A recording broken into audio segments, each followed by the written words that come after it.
Bonjour les guides, aujourd'hui c'est Sanada qui vous parle, j'espère que vous allez bien, que vous gardez le moral.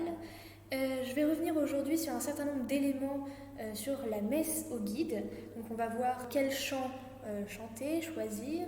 On verra aussi les gants blancs, quand est-ce qu'on les met, quand est-ce qu'on les enlève, comment est-ce qu'on se tient à la messe. Les étendards, quand est-ce qu'on se relaye, quand est-ce qu'on les lève, quand est-ce qu'on les baisse. Et la cloche, quand est-ce qu'on la sonne en particulier.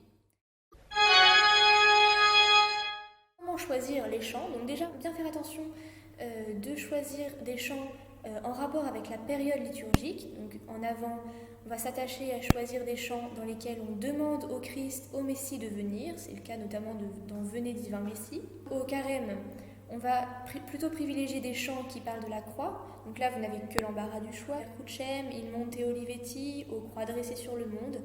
Tandis que à Pâques, on va plutôt prendre des chants qui parlent de la joie du ressuscité, de la gloire de Dieu, du Christ. Maintenant qu'on a vu donc quel chant choisir, quand chanter? Alors il y a plusieurs moments tout au long de la messe où on va être invité à chanter. Il y a d'abord donc, en entrée. Pour le chant d'entrée, on va privilégier des chants joyeux qui appellent les fidèles à se rendre à la messe. Et on va faire bien attention aussi de s'arrêter suffisamment tôt pour pouvoir dire le confiteor. Après, donc, il y a l'offertoire. Je ne reviens pas trop dessus. Il y a suffisamment de chants dans le carnet, de belles polyphonies, de chants calmes à Dieu, voilà, que vous connaissez. À la consécration.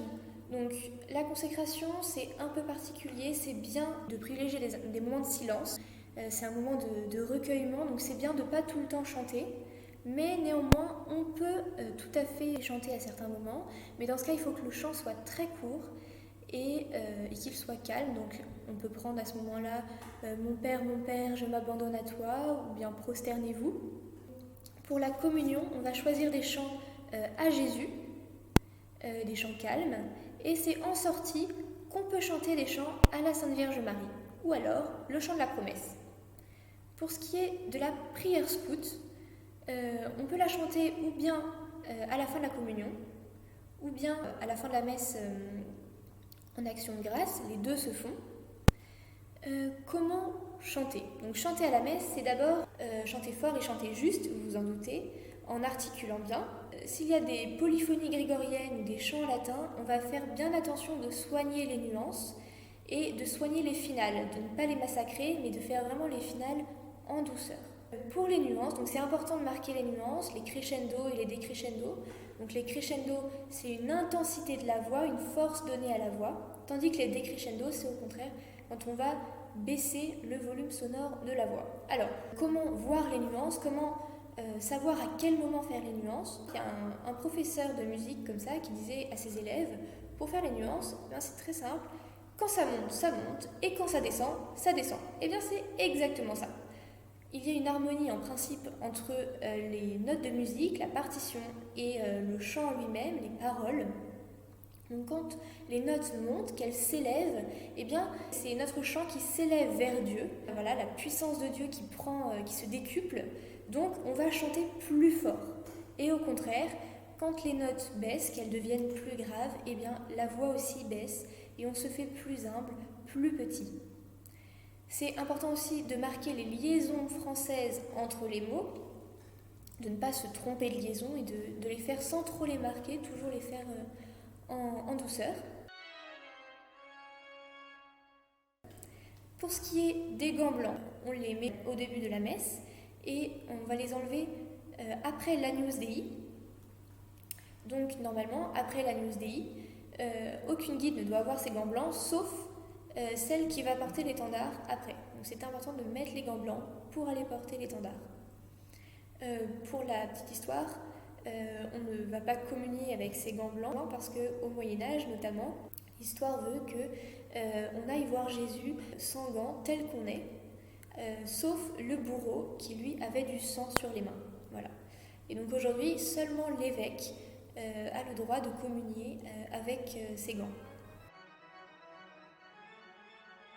Comment se tenir à la messe? Donc à la messe déjà je rappelle qu'on est en uniforme impeccable, ça veut dire donc avec le béret, le foulard, les gants blancs, les chaussettes bleues et blanches, les pattes au gaz, le ceinturon, les cheveux attachés et pas de bijoux.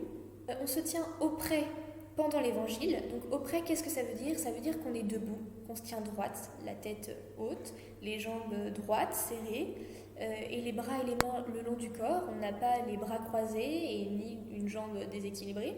On se met auprès donc pendant l'évangile, pendant la prière scout aussi, et au chant de la promesse. Et au chant de la promesse, on n'oublie pas de saluer au refrain « Je veux t'aimer sans cesse ».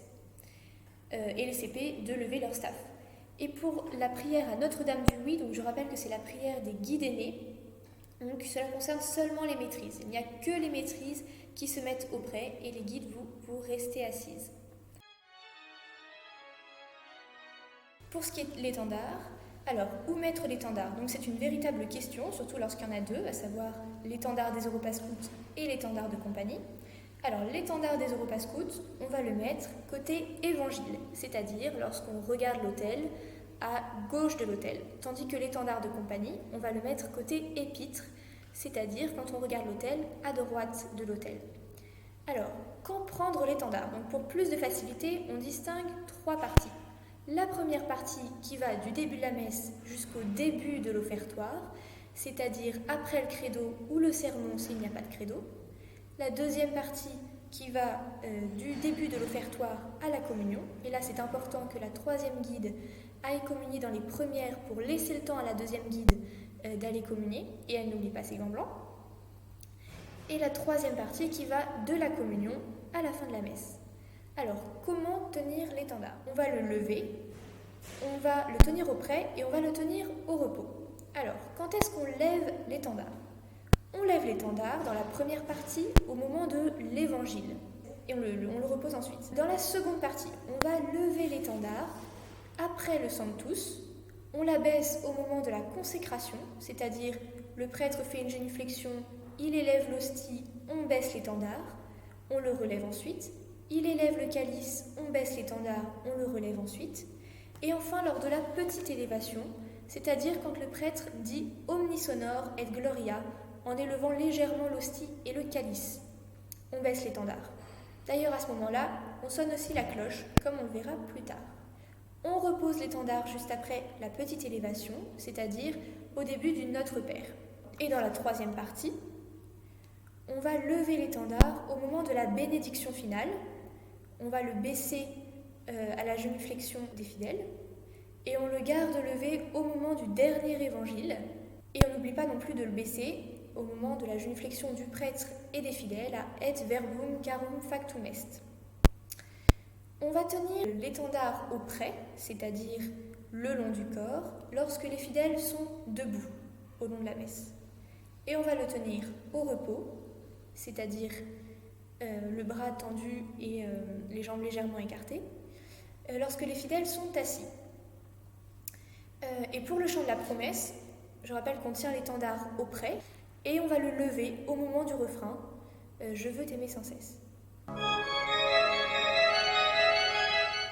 Pour ce qui est de la cloche, qui sonne la cloche? C'est là qu'intervient la liturgiste, c'est ton rôle.